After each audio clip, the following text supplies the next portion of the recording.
Good morning, everyone. I'm architect Adolf Vincent Vigor from the University of Science and Technology of Southern Philippines. I'll be presenting my abstract entitled Revolutionizing Architectural Education, the Impact of a Web-Based Spatial Intelligence Module on First-Year Students. So I'll start with this quote: a picture paints 1,000 words. So imagine the information a 3D model contains. So this would be the presentation process flow. So I'll be discussing about the introduction to chapter 1, the chapter 2 review of related literature, the chapter 3, the spatial intelligence module, the chapter 4, the influence of the spatial intelligence module. So these are the subjects in the architecture curriculum according to CHED CMO 61. So if you can see that there's design 1 to 10, which is from simple structures to city scale infrastructure, and building tech 1 to 5. So these all require three-dimensional thinking on the part of the students.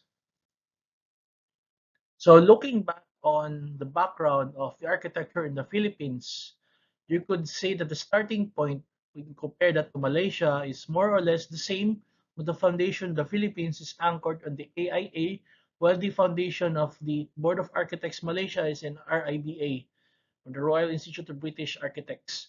The main difference is that even up to now, the Philippines in its educational system still uses the manual method for drafting drawings, while in Malaysia, they're already adapting into the more modern uh, aspects of teaching and preparing architectural presentations.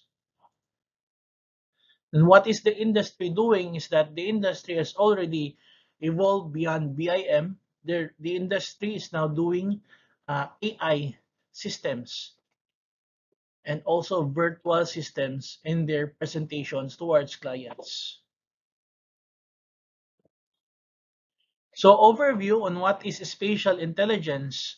So there are various definitions of spatial intelligence. One is that it is the capability to form mental images to solve problems. It is one of the most important skills for architects and students. It is the ability to represent and imagine ideas visually. It is malleable and could be improved through interventions. And it strongly predicts achievement in STEM disciplines. Three-dimensional imagination is important in architectural education. Then part is part of the multiple intelligence theory, and it could be measured by standardized tests such as the Purdue Spatial Visualization Test or the PSVT. Then another is that it is vital for architects to interpret two-dimensional data into its three-dimensional context. Spatial intelligence is strongly related to performance in math-related subjects. Architects think in the spatial context when designing buildings. Increased levels of spatial intelligence have impact on the linguistic and reading abilities of students. Spatial intelligence is the ability to determine one's position in the physical environment. Three-dimensional modeling develops spatial intelligence. Spatial intelligence is important in STEM disciplines such as architecture. Mental rotation of 3D objects enhances spatial intelligence.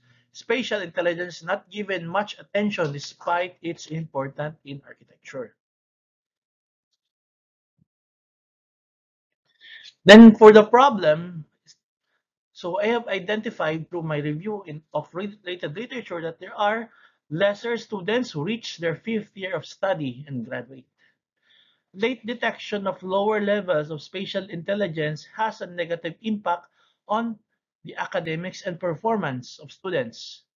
Students with lower spatial intelligence have a harder time learning from static images. Students with lower spatial intelligence struggle interpreting sophisticated visualizations and patterns.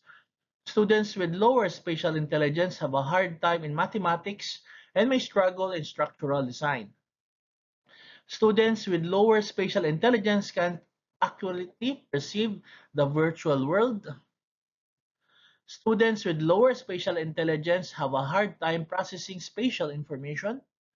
Lower spatial intelligence is a barrier to success in STEM disciplines.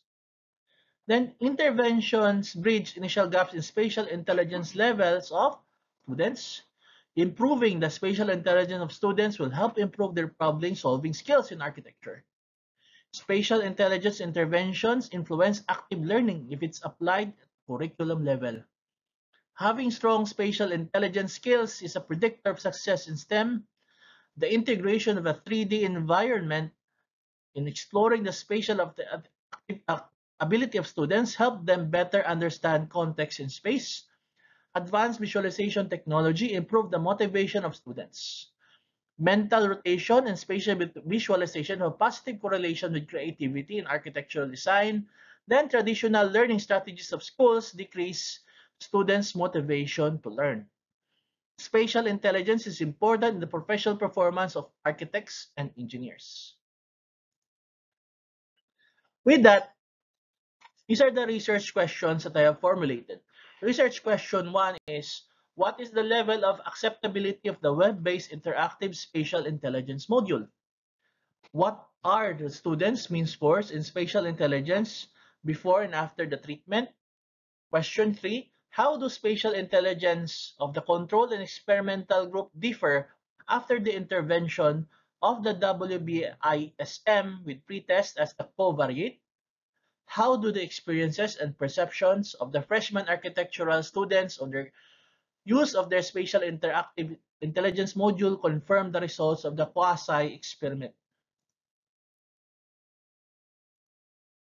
For the conceptual framework for the spatial intelligence module, we have three theories that are anchored to it. The first is the multiple intelligence theory by Gardner. So creativity and spatial ability are important dimensions in architectural designs because it supports the effective communication and evaluation of design ideas. The next is the constructivist theory. The theory is based on the concept that the students develop their understanding of the world through their experiences and the reflection they make on these experiences. This supports the strategy in using 3D images and models in teaching so that the architectural design studio will be collaborative, interactive, open-minded, and process-oriented in nature. Then you have the cognitive load theory. The introduction of 3D exercises and activities greatly diminish the cognitive load of students, thereby allowing for the faster assimilation of information and knowledge, which is crucial in architectural design work. So this is the research design. So the independent variable are the design to studio class, which will be using the conventional method. And we also have the design to studio class with the spatial intelligence module, which is the intervention. The dependent variable are the spatial intelligence levels, and in between them, we have the pre-test and the post-test. Then we use the mixed methods experimental embedded design. So you have the quantitative pre-intervention assessment, which is the standardized spatial intelligence test. And we have the intervention or treatment, which is the interactive spatial intelligence module. You have the quantitative post-intervention assessment, which is the standardized spatial intelligence test. Then we also perform the qualitative interviews. Then we're going to have quantitative analysis and a qualitative analysis done simultaneously. Then we're going to integrate and interpret them. For the methodology for the assessment, so the instrument is adapted from Mercado 2020. Then the instrument is checked by 8 grammar experts. Then the content validity checked by 8 design experts.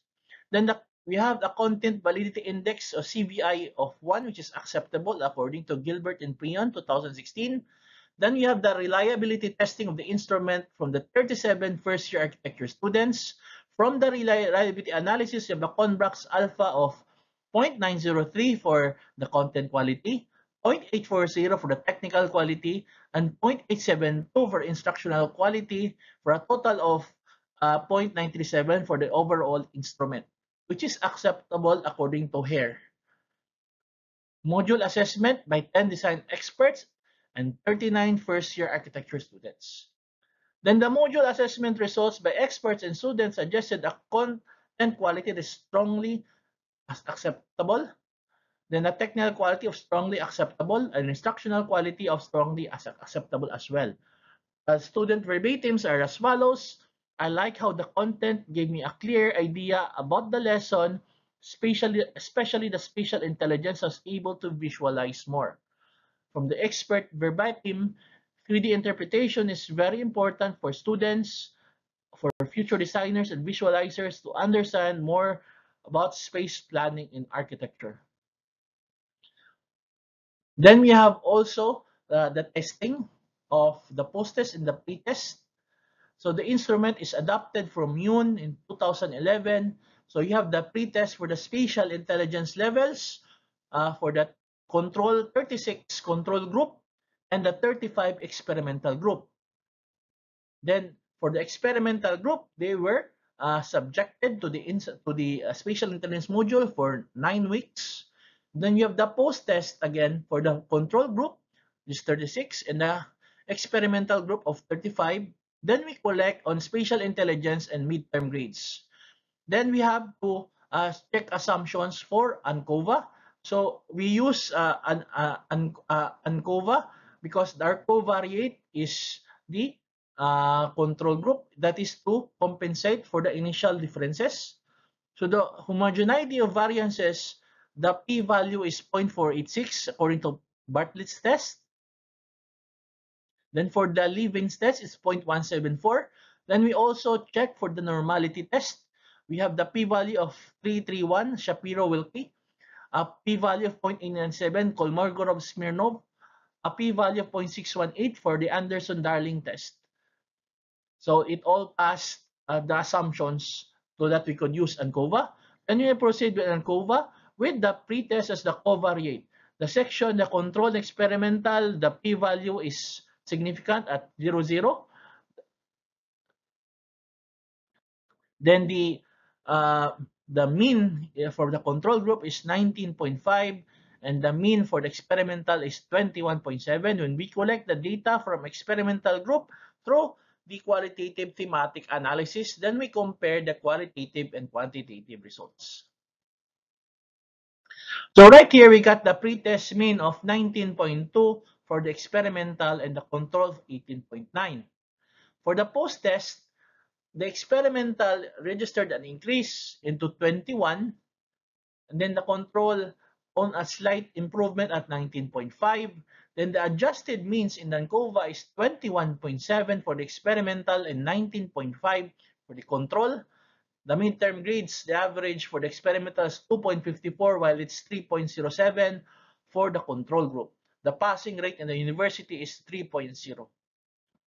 So the post-test, we could see that there is a significant difference in the p-value between the experimental and control group. So these are the tables for the results. Then we also have the salient results from the qualitative. We have the student verbatim on benefits. So spatial intelligence helps me envision my ideas and designs into like reality and to know what's missing and what's good, which is what I like about it. And you have another verbatim. The module about spatial intelligence enable to widen my visualization, understanding, and analyzing how the forms and shapes would appear if they were rotated into that position proved to be really challenging for me. Slowly, I was able to know and enhance my imagination into visualizing the possible outcome. Then another verbatim is that the spatial intelligence discussion had helped me a lot on my learning journey. I realized that the more I learn something from the discussion, the more that I have been very careful and sensitive in my planning and design, even though it is not yet perfect, but I know that I'm making progress. Another verbatim is that the module about spatial intelligence enabled me to widen my visualization, understanding and analyzing how the forms and shapes would appear if they were rotated into that position proved to be really challenging for me. Slowly, I was able to know and enhance my imagination into visualizing the possible outcome. So in conclusion, the findings of this study provide strong evidence for the effectiveness of the web-based spatial intelligence module enhancing spatial intelligence among first-year architecture students. The significant improvement in the experimental group's PRUSTA scores highlights the potential of interactive and web-based learning tools into architectural education to develop crucial spatial skills. By offering a more dynamic, engaging approach to teaching spatial concepts, the WBISIM can better prepare students for the challenges of architectural design and practice. So these are my references for the study. Thank you for the opportunity for presenting my research.